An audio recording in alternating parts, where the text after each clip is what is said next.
Software foundations, we have seen a lot of stuff. We have seen, since Maya has been founded, how it evolved into what it is today. We had a bit of a history class comparing the different packages and how they came into a one, and then the advantages of one became into the other one. So all that history class, which is, it's pretty neat to see how that evolved. I can tell you that before Maya and Softimage and all these companies that are here now today, there were a lot of different companies that they were making all this software. These companies, they would just be really good at one thing. So they would create a module to model, and that was the whole package, because they were really heavy pieces of code.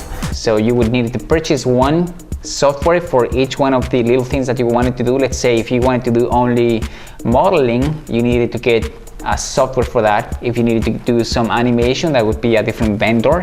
If you would be doing some rendering, that would have been a different vendor as well. So there were all these companies back in those days.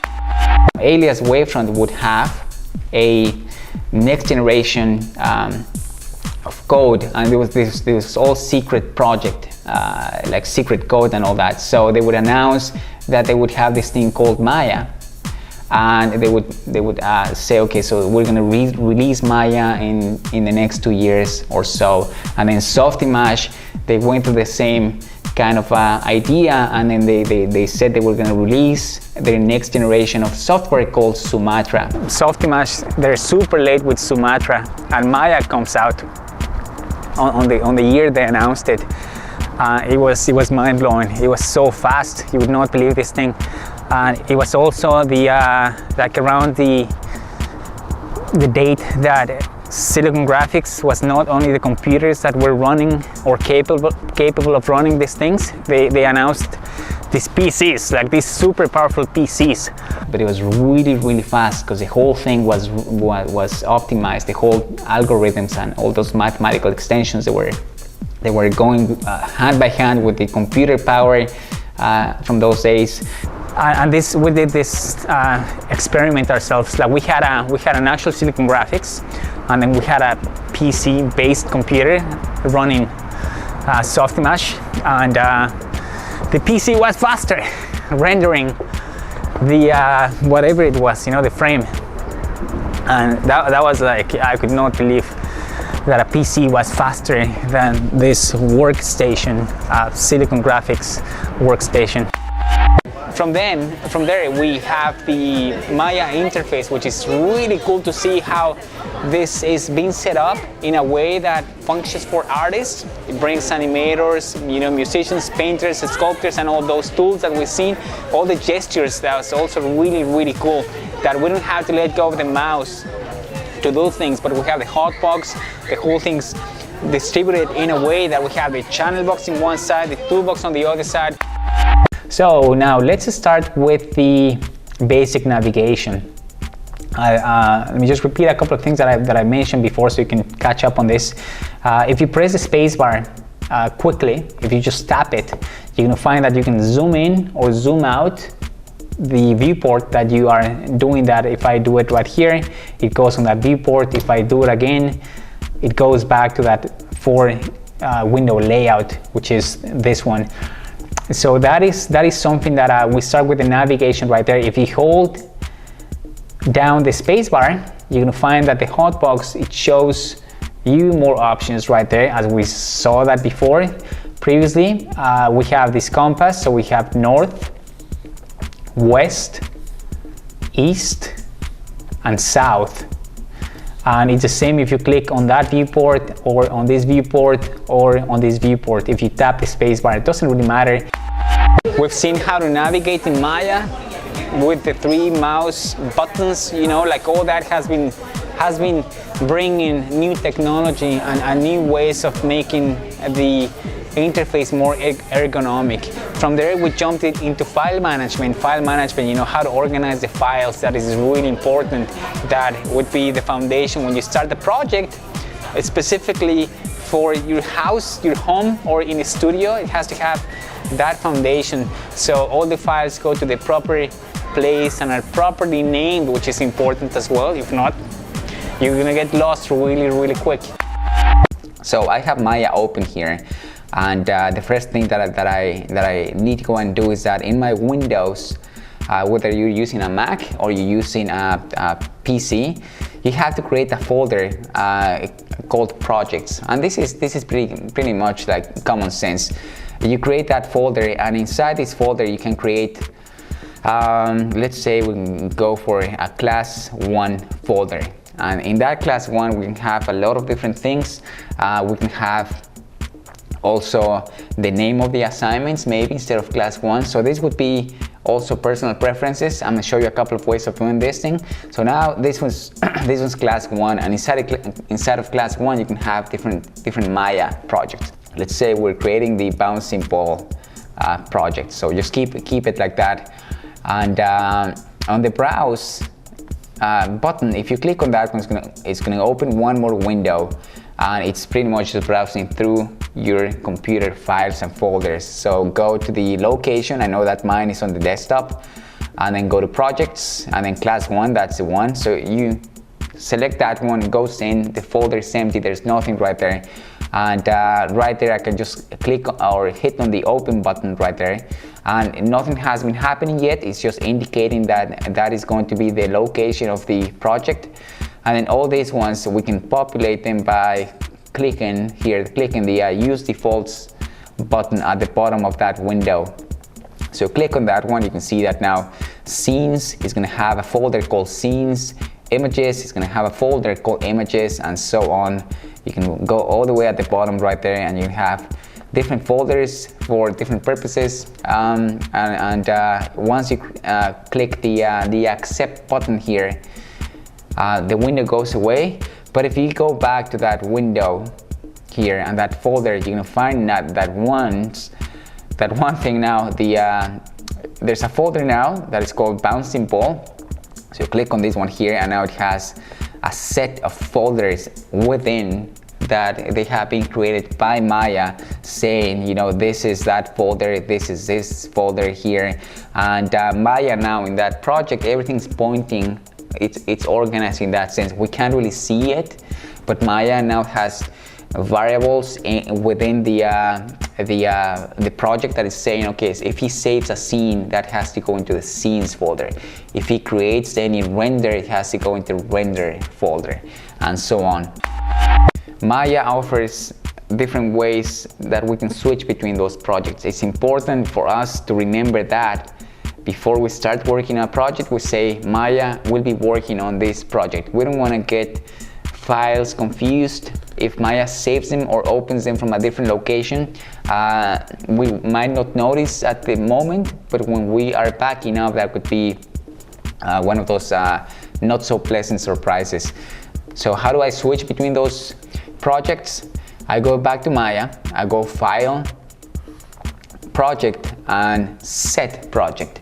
So if I click on that one, it's going to open this window, and it's asking me which one would you like me to set for you. So now we have the bouncing ball, it is right there, and I want to set the other ones. I'm going to go back 2 levels, go up 2 levels right there, and I have Project, click on that one, and then Maya. There's different ways of doing this. You can just highlight the Maya folder and then click Set. So this is how you switch between projects. There's an easier way of doing it that Maya has implemented. So go to the same menu, and all the way at the bottom there's a list of the most recent projects. So you can switch between this one and that one just by pretty much almost like one click. So this is how you switch between the project. To me, the hardest thing for this would be just to remember that we need to remember, okay, we'll be working on this freelance now, and then we have to switch. If we don't do it, it just gets complicated, it just gets a little bit messy on the file management system. So just keep that in mind before you go and start working on your recent project or a new one. So now we'll see how we can save the scene with the naming convention for the studio. It could be version 01, I01. Sorry, I01 right there.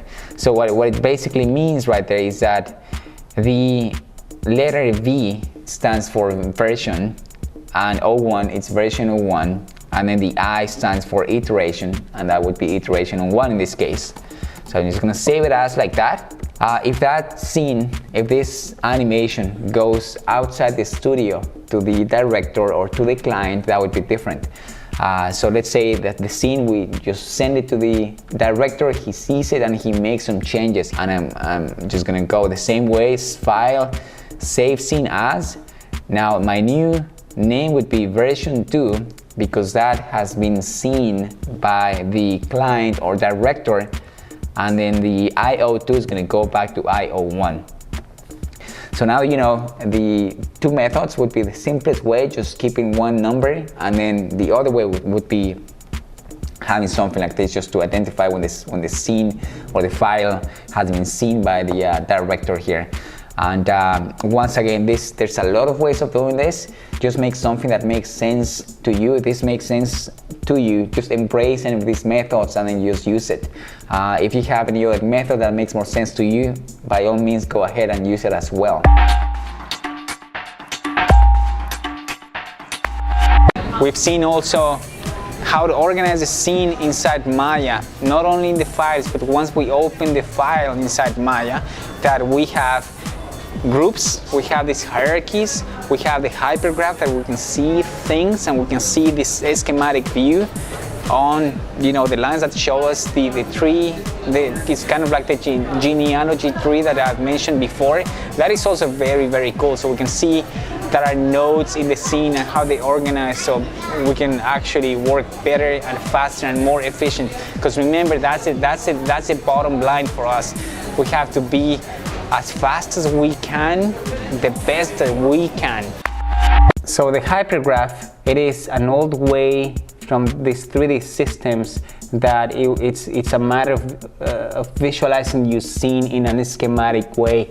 When you have the viewports, like in this case, you might not see anything, but there might be things in the scene that you cannot see. Maybe they're hidden, maybe they are in a wireframe mode that you can't really see as well. Maybe they're really far away outside of the viewports. So if I go and create a sphere right there, now we can see the sphere, which is here. And the hypergraph, it's giving you that node. And again, this is an schematic view to see things.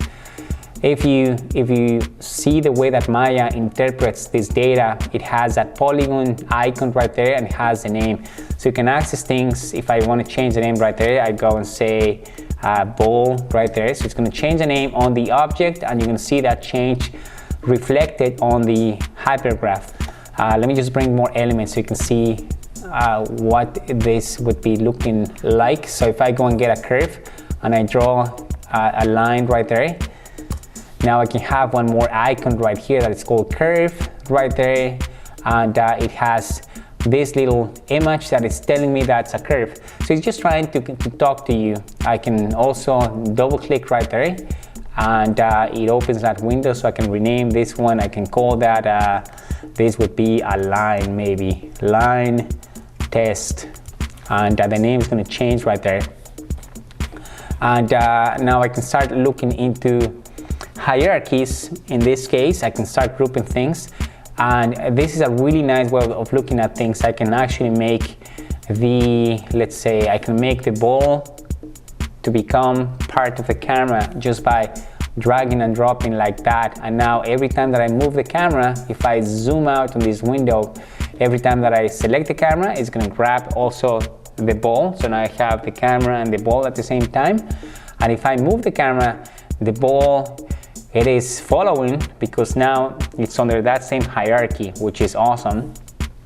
If I grab the line test and I do the same thing, just middle click into the camera icon right there, now it's going to go under the group, and you can see that line here that it's telling you. This line, it just shows you that tree of kind of like a genealogy, that you can see what's going on. So I can grab the curve, you know, move it independently right here, and I can do this and I can do that. And when I grab the ball, same story, I can actually move it independently. But if I grab the camera, I am grabbing the parent node, and that's what it means. It's the parent, and then the other ones become children. So now I grab the camera and I move the camera, or I rotate the camera, or I can maybe scale the camera, and everything's going to go up and down. It's going to grow and it's going to shrink as well. So that we can see how that mini hierarchy, you can see how it actually works. There's another way of visualizing these changes, and that's called the outliner. So if you go to Window, Outliner, right there, it opens this window. Some people are more used to seeing the schematic view, like the Hypergraph, and then some people prefer the outliner. You can go to this viewport and say, okay, grab the sphere, and then grab the pupil with Shift, and then you press the hotkey for parenting. So you have to understand how this works. The hotkey, it's actually going here to the menu called Edit. You go all the way down, and it's called Parent. And we have the P right there, which is the P caps lock. It's capital letter, as you can see it right there, because the other one would unparent things. So the P would do it. So you can go, and here's where you get to experiment. You need to know which one to select first, because the one that you choose first, it's actually going to be maybe the dad or the child. So if I grab first the eyeball, and then second one the pupil, and I press P right there, something happened, and you can see it right here on that hypergraph. Now the pupil, it's actually the parent, and it is not what we want. This is backwards. So this is where you get to understand why or which one to select first, and how Maya just interprets all that. So you can undo by pressing Ctrl-Z, and then just remembering which one you select first. So now I'll go for the pupil, and then the next one would be the eyeball, and then press the P, and now this is working. Now the eyeball, it's actually the dad or the parent of the pupil. If I grab the pupil and then the eyeball right there, and then press Ctrl-G, that is creating a group, and you can see it right here. So what's happening right there is that Maya, it's giving you an extra node. It's creating this node which was not created, or it did not exist in this scene. So now it's just bringing that to you. So by grouping like that, you need to know that Maya is going to give you that, which is very, very useful, because you don't need to create new things, because you know that Maya will create them for you. So the only thing that they group, it's actually in the center of the universe. You can see it there on the coordinates. The group goes there. We've seen the selection masks for polygons, for bones, for layers. All this area would be the selection masks, that it's also called components. Components, as we're going to see in a moment, components is just how the geometry or the elements that we have inside Maya are made of different components. So let's just jump on that. If I go and do the right click on the sphere, I have all these things, and then these ones would be components. I have edges, I have the vertex, which are vertices, the faces, and then more faces right here, and then we have the UVs, and then we have the multi for texturing, and then we have the object mode, which brings us back to the whole circle right there. If I do the nerves, I have different components. I have isoparams, I have control, vertex, surface patches, surface points, you know, all the way up to this one as well. So you can see how they change based on the methodology or the structure of the object. In this case, it's just a sphere. But when we have one character, we might have, you know, we might have the whole thing polygons, as I said, but there might be one thing, maybe the eyes would be nerves. So if I go to this one, this is the hierarchy mode. If I go this one, that's the all objects, and you can see it right there. If I go to this one, this is the components mode, and then components would be all these things that we saw. Could be edges, could be vertices, could be faces, could be points. I can go here and grab the points by doing this. If I go there, you can see that all these things, they actually change. It's swapping things for you because you're going deeper and deeper into the interface. So I can go there and grab the points, so I can see the points right there, and I can highlight these points, and I can go to that specific point and then do things to that point if I need. So let me just do one thing right here. I can grab that, and then I can move it out if I need.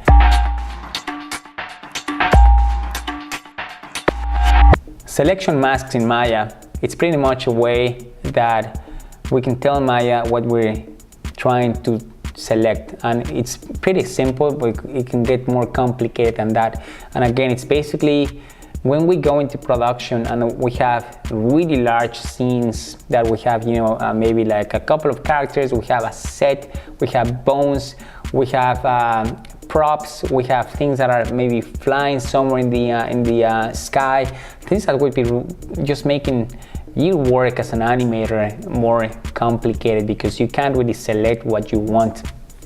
And that's been happening to me last week. So just knowing these things, how can you filter things in Maya by choosing these selection masks? It's actually the way to go, and it's something that facilitates your work as you're trying to get or to reach what you want. And if you leave the cursor right there for a moment, it's going to give you that balloon with information. So I know that if I want to have the bones here, this is the skeleton joints. So let's say I don't want to use that. So you click on that one, it turns it off. And if I go and do the same thing right there, now it's grabbing the nerves and then the polygons, but it's not really grabbing the bone. Even though if I want to select it, you cannot do it because now it's off. And then sometimes that can be also very deceiving. You might be thinking, you know what, I'm trying to grab this bone, but I cannot do it. Maya is broken, and you don't realize that that mask is on. But if you go into the outliner or the hypergraph, you can for sure go there and then do it. And then just do whatever you need to do to that bone.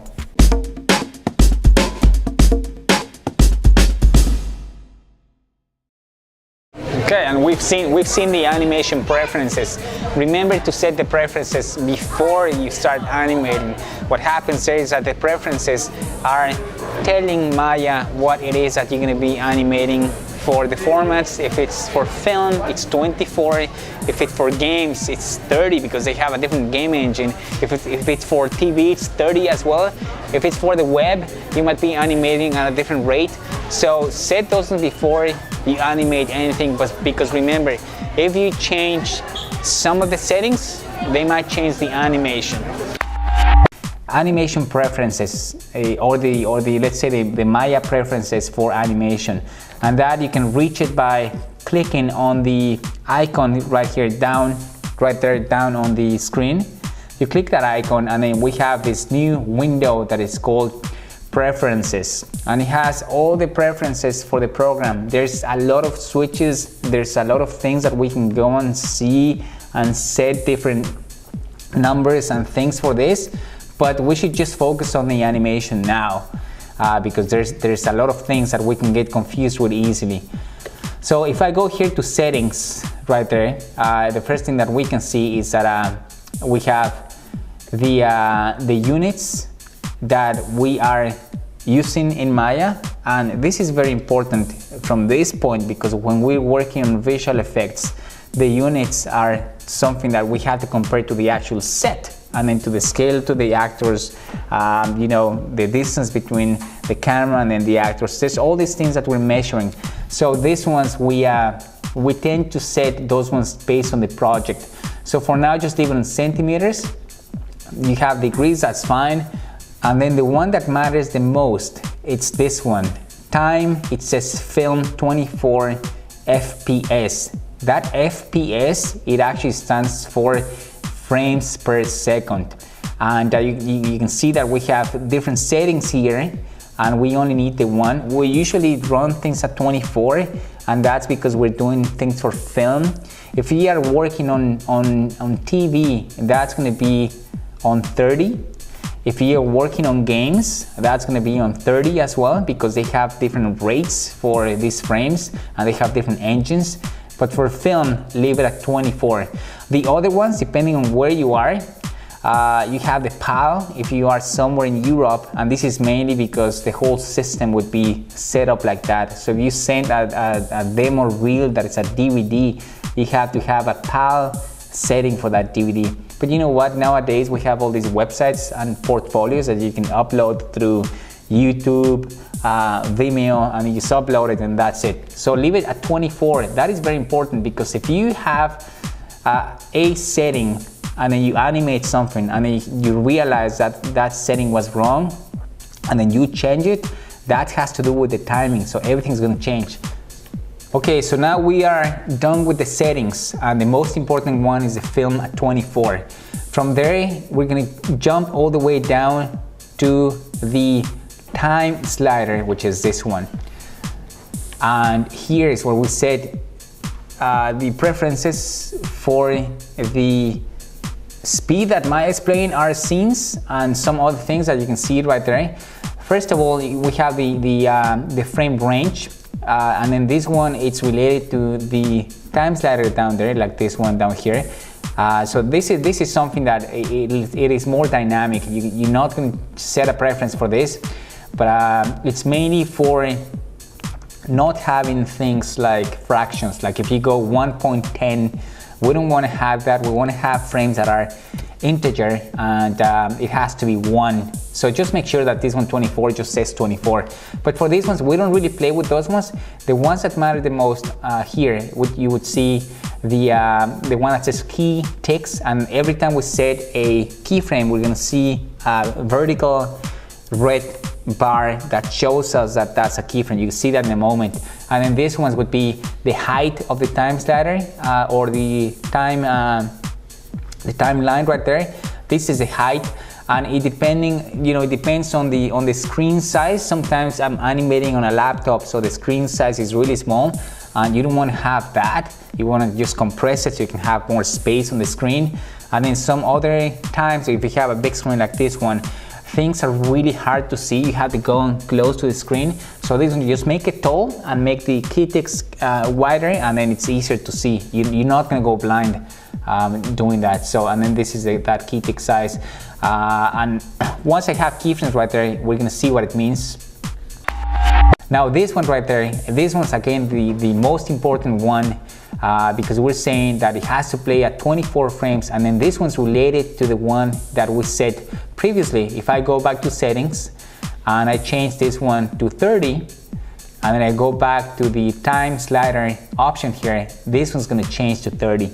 So if you don't see 24 there, it actually means that you have not set it up yet. So go back to settings, go to film 24, and go back to the time slider right there, and you can see 24. What this means that it says real time, it's actually forcing the computer to either skip frames or add more frames in a way that it keeps the same time, the same clock. Some computers are really fast and some others are really slow. So the fast computers, this would just regulate that, saying slow down, keep it at 24. And then the slow computers is going to say speed up, keep it at 24. So the slow computer is going to drop frames. The other computer is going to play smoothly because it's more capable, but it's going to keep it on the on real time, which is just 1 second, 24 frames. And once you set the preferences, we jump into animating. For animating, we've seen Maya. And again, Maya is huge, but for animation, it's only a small portion. I would say that it's about 10% of that whole package. And every time we see a new Maya version, Maya 2011, then it's going to be 2012 and 13 and 15 and all that. But for animation in the past, from the previous versions to these ones, the changes have been really small, because we animators, it's the same thing. We focus more in the performance and the tools, setting keyframes, animation curves, the dope sheet, the exposure sheet, the mini dope sheet, the time slider, the frames, how we can control them, and then play with the angles of the tangents and all that. It stays the same. Pretty much we are always using the same tools. It's pretty repetitive for us, which is cool. We don't get distracted with new tools or new ways or different ways of doing things, which it can be, again, distracting, and we don't want to have that. To manipulate this timeline, we have 4 things here. We have 1, 2, 3, 4 fields. So we can say, okay, the animation, I want this to be, let's say 1 second. So we go and say 24 frames. And this is how the timeline now just gets smaller. If I go and then move it with this one, 12 frames, it's going to show me just those 12 frames, but then the animation length is going to be 48 or 24 frames, depending on the number that we enter here, which is 24 frames. And then this one, we just select more frames. This is pretty self-explanatory. Now also the X sheet, it was called the dope sheet, like that, dope sheet, like that. So this, it's another name for the same idea. Now what I have here, this would be a complete exposure sheet right there. I can keep on expanding things right there, and you're gonna find channels. Now if I go back to my dope sheet and we compare them both, you can see that this was more closer to that the old X sheet right there. And again, it has more functionality. Now we can move things independently. It's showing us all these different layers, and we can move them around as if we were moving them here. Now, although there it had to be with pencil and the eraser, but here we can just grab those keyframes and say, okay, let's move them like that. So dope sheet would be something that we can retime things. I will be switching to the animation curves by going to the spacebar, hotbox, and then go south and then choose the graph editor. You can also access that by going here, window, animation editors, and then go to that one, which is the same window as this one. Now what that is doing is that it's bringing a different way of visualizing movement. I have every single channel right there. We have translation, 3-axis, rotation, 3-axis, and scale on the 3-axis. So now that the cube is going down, I know that that axis is going down. That's why. If you have any doubt for that, just press the W key, which turns on the manipulation mode, and you can see the axis right there. And it's the green one right there, and that would be the one that belongs either by color, you can find it, or by the manipulator type right there. And you can see that there is some motion. If I zoom in right there, I can frame it with the F key. Remember, that's a pretty standard key in Maya, and I can see that there's some motion. If I grab any of these key points that are related to the keyframes and I move them, you can see that things are happening on the cube. If I want the cube to go faster or be closer to the screen, I just move it down and it's there. So now it's going to play like that. If I go up, it's going to keep on going up. If I zoom out, I can see that it's going to get farther away from the floor, and now it's going to drop like that. If I see that scale that is happening, I can do it right here also in the curves. And the curve, it's pretty much indicating that there's some motion. For now, it is not about the animation, but it's about more understanding what we see on the screen. When you see something flat like that, it pretty much means that nothing's happening. It's a flat line. Nothing happens.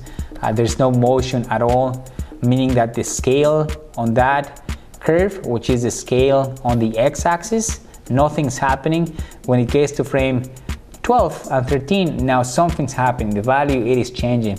You can see it right here going like that. That is the value. That is what's changing. Motion trails are amazing because it brings that from classical animation that we were drawing all these arcs, you know, with the pencil. That was really cool because we would have that arc in the base drawing and we just trace on top and then just follow that arc. When computer animation came about, you know, we would not see the arcs, we would have to like visualize them, and sometimes we would paint with a Sharpie marker, you know, the screen like that, and just plot the arc manually. But motion trails are giving you that in Maya. You can see it right there, and the beauty of that is that you can modify the keyframes, you can modify the animation curves, you can modify the tangents, and you can see it, like right there you can see it, and that's something that is beautiful to see actually for me. It just makes your animation faster, it makes you see things that you can't really see, or start, you know, stop eyeballing things, you can see it, you can see it. Now go to the motion trail options here, and seeing that has different things right there. So the first thing to do always when you are using any of these tools, go to the edit, reset settings, and that's just going to take it back to the factory settings, and this is what we want. So again, just go with time range, time slider. So this one, this option is going to be looking at this and that number like that. So it's pretty handy because we can set numbers down below and we can change them, and then this is always going to be looking into that. Then the increment, every single frame we want to have that. Then the fast update, use this one. And then we want to have points, and there's different styles that I will take you through. I have my preference, but you guys should also pick your own. So let's just leave it like that for now.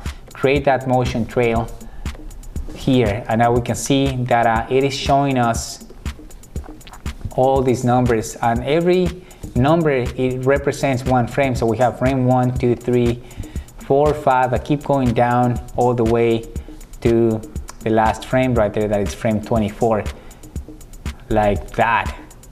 So let me go back to the options so I can do something different, delete that, and then go back to those options. I can actually leave them out. And then the one that I like is that I use the line so I can see that connection between the frames.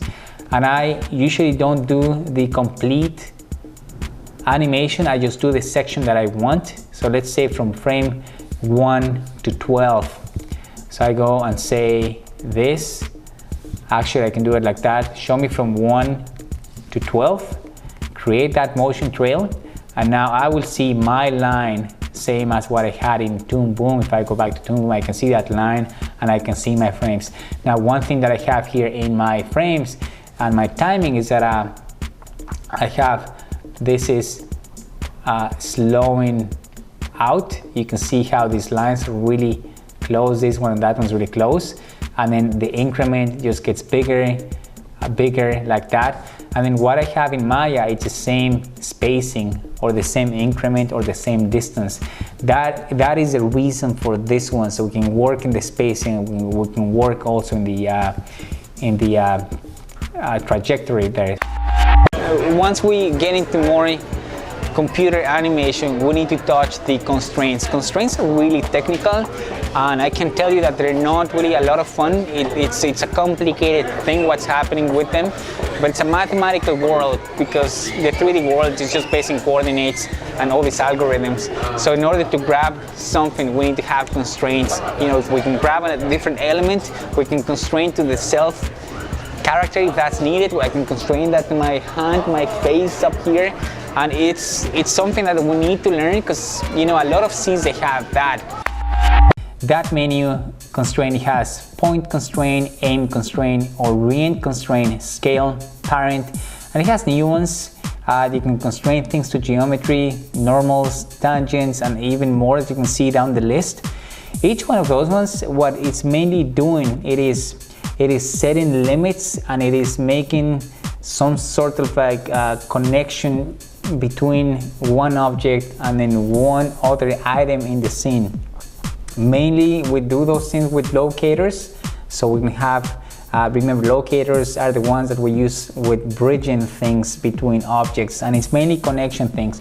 And as I mentioned before, all these things could be like very technical. In the old days, it was just for manipulating things in the way from a programming point of view, that if you move the sphere going up, the cube would follow, and things like those ones. But with animation, we use them a lot for things that, let's say if I want to grab the mouse like that, or if I want to grab the pen like that and then let it go, we will be constraining and then releasing that constraint so the object goes down. So let's just go through them slowly and paying close attention to what they do, because again, this could be very technical. the scene that I have open here, it only contains one sphere and a cube. So I will show you basic constraints. The first one would be point constraint. And the way that Maya works, it is that the first item that you select, it is the target, and then the other item, it is going to be the source. And that could be really confusing because somebody else can say, you know, the first one you select is the source and then the other one could be the target. So the way that I see it is the first one you select, it is the one that is going to be having all the control. So I am selecting the sphere now, and then I select the cube, and I click on the point constraint right here. And now the cube, it's actually, if I go to the wireframe here and maximize the viewport, the cube, it's actually inside that point. Let me make it bigger so we can see it. Even something like that. So if I move the sphere now, the cube is going to be following. Even though I am not grabbing the cube, it is following the sphere because it has a point constraint. Now the point, it actually means that it's going to the axis. So both axes now are aligned. You can't really see them, but they're on the same position. If I grab the cube, you can see the axis is in the same position. I go to the sphere and it's in the same exact position. So that is the point constraint.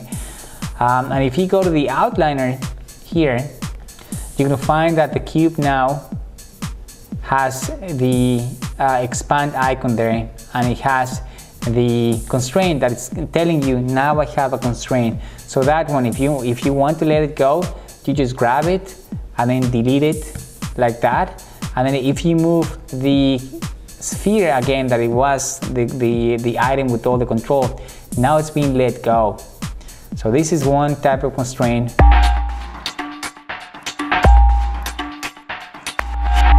Forward kinematics and inverse kinematics, how they work and the difference of that, and how instead of going like 1, 2, 3, we go the opposite, we go like 3, 2, 1, and the whole thing reacts the opposite way, which is also something brought by the old days of Softimage, and with that movie Jurassic Park, that if you can remember was really well animated and was mind-blowing in those days. So inverse kinematics is for that. We use that for the legs and we use that for the arms, and we can switch between the FK and then the IK, and you know, it's just a matter of picking one and keep on animating. I would create the leg and then the foot right there. Just as simple as that would be that leg. Let me just move it up so it's above the ground like that, and then I can duplicate this one and I have two legs like that, and it's great, and it gives you the idea of what we're doing. Now by default there's no inverse kinematics. We have everything's forward kinematic, and basically means that if I grab the top of that and I move it down or up, it is not going to react the way we want. We have to set that up ourselves. If we want to do that, we go, let's say here it says skeleton, and inverse kinematics tool right there. Make sure that this is R, this is the way we do it, and we just go and say from here to there. And now Maya, it calculates that line, and now it is making it happen. You can see that now the knee, it is reacting. So it's pretty simple to have these ones. Let me just do it again. Go to the tool, IK handle tool, grab the first one, and then grab the last one right there. And now you have inverse kinematics on both. So what this basically means, and let me just duplicate one of these ones so I can have one in forward kinematic, so you can see both examples here. And I will bring my drawing tool so I can show you. The way that we are as humans is that if I want to move that foot, this one right there, if I want to move that one, first I would go to the hips, move them up, then that brings that femur up. This one brings the tibia up, and now I can release that foot because all the weight has been taken off that foot, which is great. Now animation wise, it is very time consuming because I have to go up.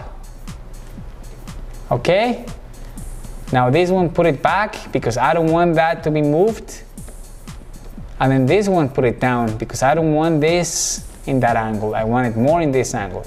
So as you could see, I was doing 3 things because there's 3 joints or 3 bones versus this one.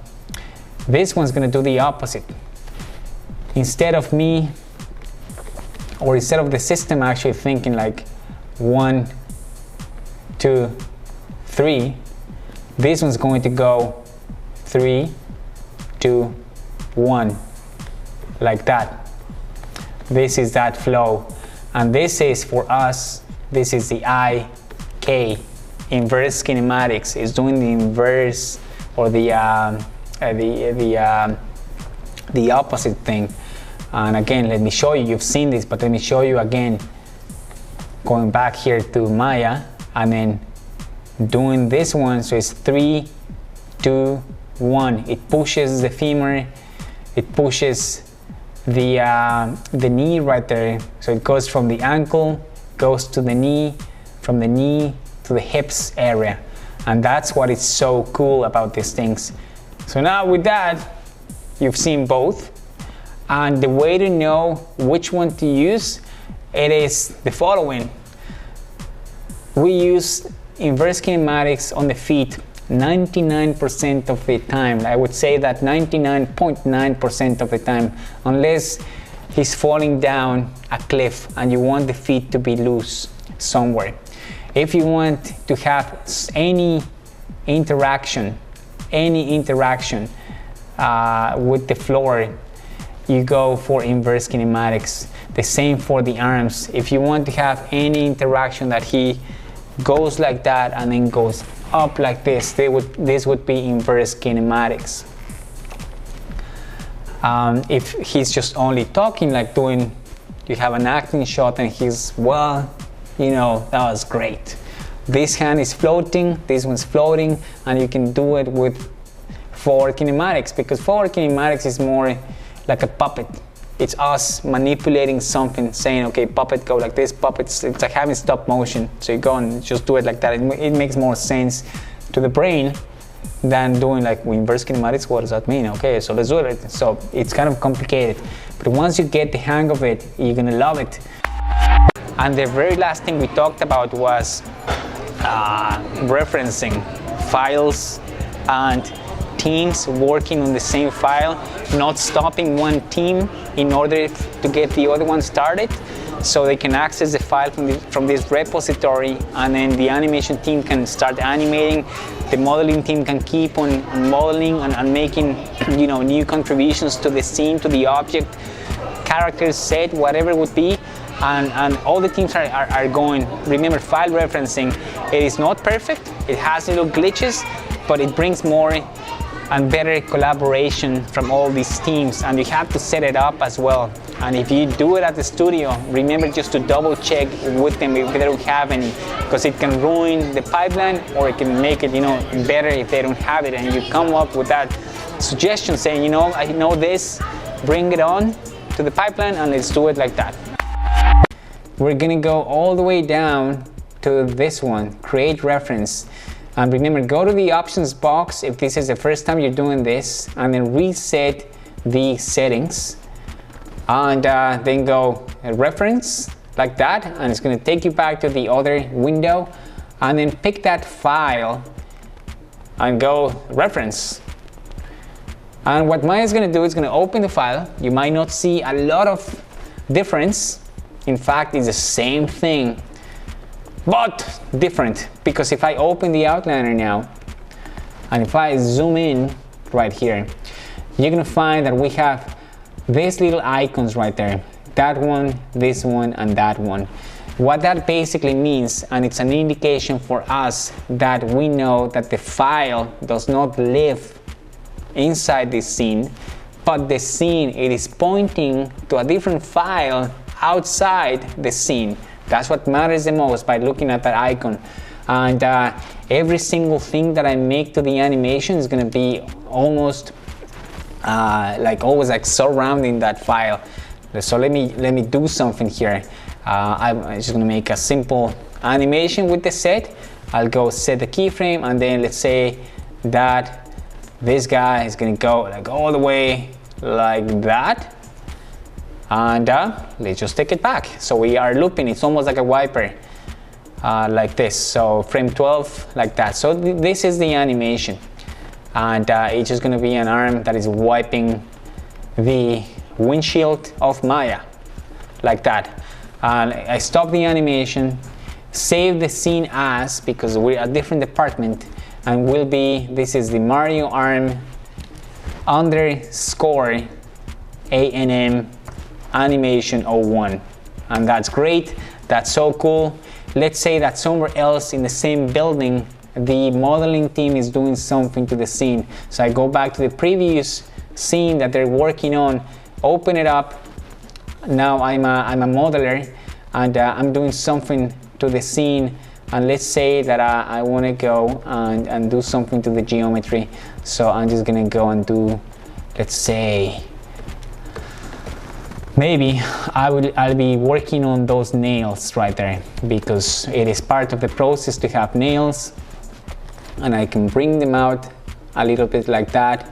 Let's actually do the other fingers as well, so you can see that difference. See, like that.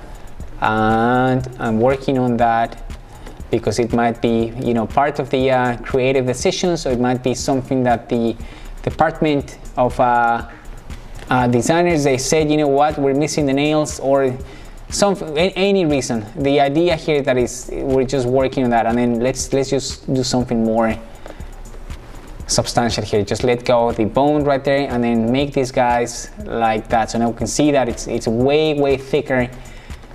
And that's it. Save the scene now, because this is the main scene, would be the master scene. We publish that into the folder, and now I am back into the animation. But let's say I'm an animator, I have no idea that this has been going on, and I go back to my animation, and then I open it up, and my wiper animation has to be there still, but now it has those changes. If I zoom in, I can see this one, that was the drastic change. I can see also the nails that have been implemented into the model.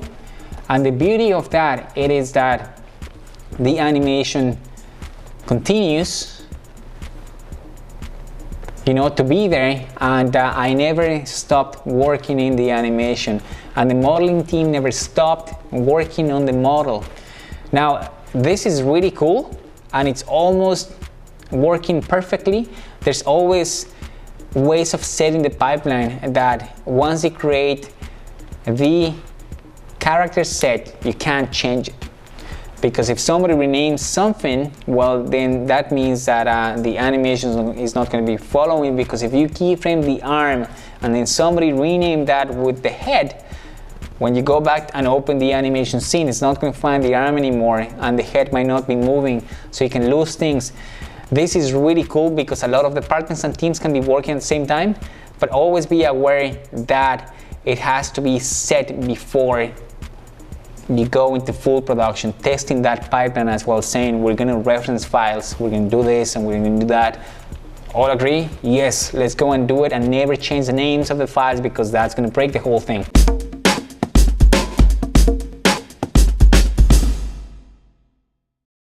You are now with better tools, better equipped into what's gonna be now the animation solely. We're gonna focus on performance and all that, but now we have the foundations. Software foundations, we need to have them, and now you have them. It takes time to get to know the software. Remember, do not despair.